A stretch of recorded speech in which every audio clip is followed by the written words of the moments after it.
কৃষিভিত্তিক YouTube channel কৃষি বাংলা 360 চ্যানেলের পক্ষ থেকে আমি আপনাদেরকে জানাই সকলকে আন্তরিক অভিনন্দন। দর্শক বন্ধুরা, আজকে আপনারা দেখতে পাচ্ছেন এই যে সুন্দর একটা পুরুষ পেঁপে গাছ, সুস্থ রোগমুক্ত।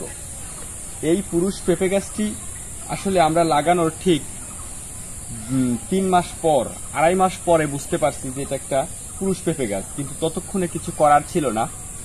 আমি মাঝে দেখেন ছোট একটা আরেকটা পেঁপে গাছ লাগাইছি, তো তারপরেও আমি চাচ্ছি যে এই পুরুষ পেঁপে গাছটি যেন মহিলা পেঁপে গাছ রূপান্তরিত হয়, যার জন্য আমি 3টি স্টেপে কাজ করব, যাতে করে শতভাগ নিশ্চয়তার সহিত এই গাছটা আসলে একটা মহিলা গাছে পরিণত হয় এবং এই ফুলগুলো ফলে পরিণত হয়। তো তার জন্য সর্বপ্রথম এখানে আমি কিছুদিন আগে ফেরে দিছিলাম, তারপরও কিন্তু প্রথম স্টেপে কাজ হয় নাই। তো প্রথম স্টেপে যদি কাজ না হয় সেক্ষেত্রে আপনারা কি করবেন, ভালো করে দেখুন। এই ডালগুলো প্রথমে নিচ থেকে ছেটে দিবেন।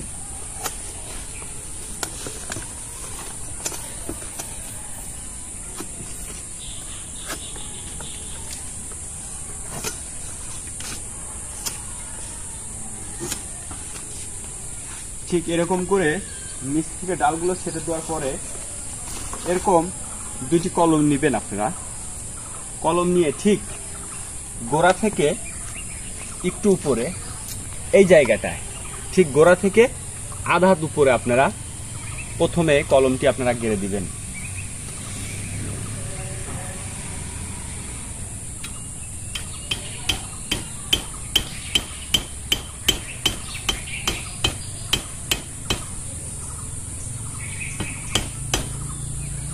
এইভাবে সম্পূর্ণ না দিয়ে আরেকটা তার 4 আঙ্গুল উপরে এভাবে গেড়ে দিবেন।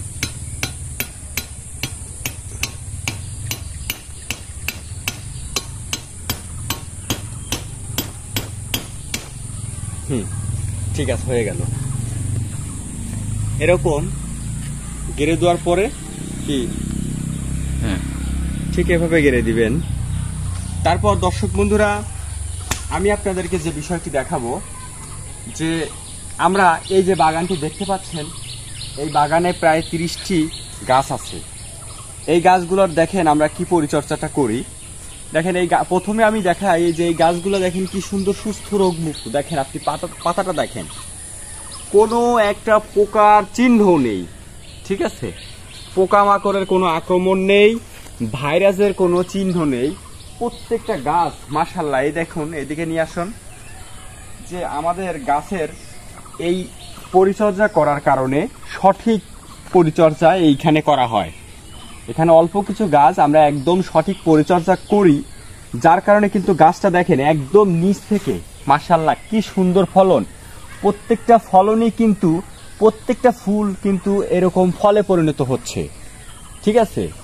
এটা এই ফলগুলা কিন্তু একদম মাটি হিট করবে। আর দেখেন আমরা কি সুন্দর করে গাছের গোড়ায়, আজকে গাছের বয়স হচ্ছে 2.5 মাস।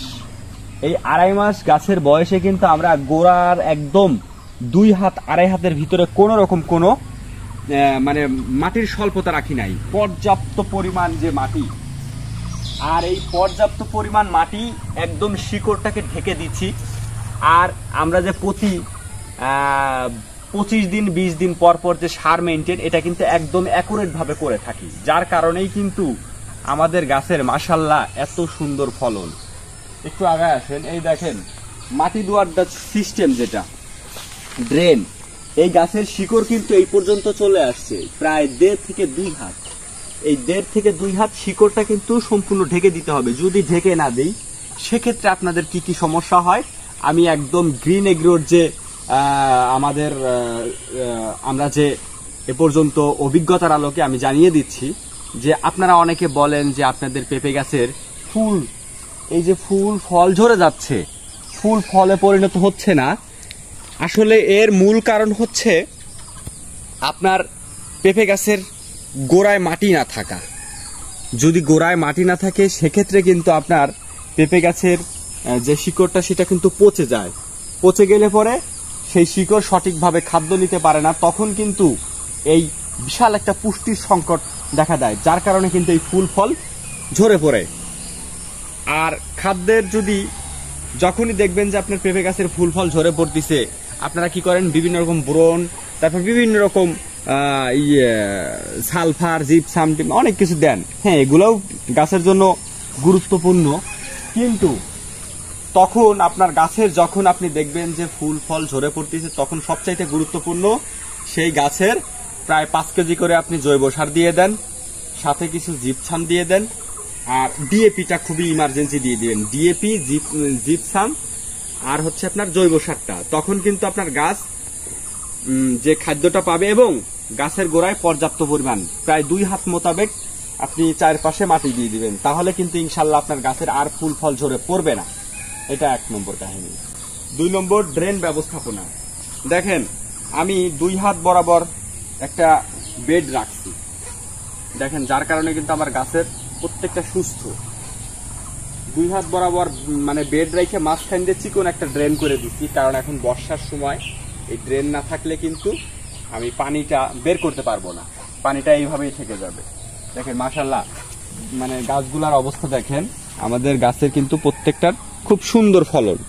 আর এত সুন্দর ফলনের মূল কারণ হচ্ছে আমরা সঠিক পরিচর্যাটা করি। দেখেন, জৈব সারের পরিমাণটা কিন্তু আমরা বেশি রাখছি। দেখেন, কোনো একটা গাছও কিন্তু আপনার ভাইরাসের আক্রমণ নাই। এই যে দেখতে পাচ্ছেন, প্রত্যেকটা ফুলই কিন্তু ফলে পরিণত হচ্ছে। আসলে গাছের বয়স কিন্তু খুবই কম, 2 মাস থেকে 2.5 মাস। বর্ষার সময় কিন্তু চারা রোপণ করলে দ্রুত ফলন আসে। এই গাছগুলোর বয়স কিন্তু খুবই কম, 2 থেকে 2.5 মাস, তার মধ্যেই কিন্তু এত সুন্দর ফলন চলে আসছে।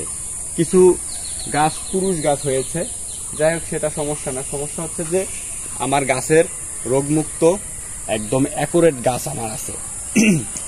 তো যাই হোক দর্শক বন্ধুরা, আমি আপনাদেরকে জানানোর চেষ্টা করলাম যে আপনারা গাছ অল্প লাগান আর বেশি লাগান, সমস্যা নাই, আপনারা সঠিক পরিচর্যা করলে সঠিক ফলনটা পাবেন। গাছের বাগানের ভিতরে কোনো আগাছা রাখা যাবে না। আগাছা থাকলে কিন্তু, দেখেন আমার বাগানে কিন্তু কোনো আগাছা নাই। এখানে 2টা গাছ রাখছিলাম আমি, একটা পুরুষ হয়েছে এবং সেটা আমি কেটে ফেলছি। দেখেন, কোনো রকম কোনো আগাছা হইতে দেওয়া যাবে না। আগাছা হইতে দিলেই কিন্তু আপনার গাছের পুষ্টিটা কিন্তু নষ্ট হয়ে যাবে। তাই দর্শক বন্ধুরা, আপনাদের গাছ সুস্থ, রোগমুক্ত, এবং আরেকটা গুরুত্বপূর্ণ বিষয় আমি আলোচনা করি নেই, সেটা হচ্ছে সবচাইতে গুরুত্বপূর্ণ এবং সবচাইতে ইম্পর্টেন্ট। সেটা হচ্ছে এই গাছের প্রতি 7 দিন পর পর আমি আসলে মূলত কি স্প্রে করি। এই গাছের পাতাটাকে স্ট্রং, শক্ত এবং মানে ছত্রাকের আক্রমণ থেকে রক্ষা করার জন্য আমি ছত্রাকনাশক স্প্রে করি, এবং গাছের অবস্থা ভেদে, মানে গাছের বিভিন্ন রকম গাছ ভেদে কিন্তু আমরা ছত্রাকনাশকটা ঘুরায়া ফিরা ইউজ করে থাকি।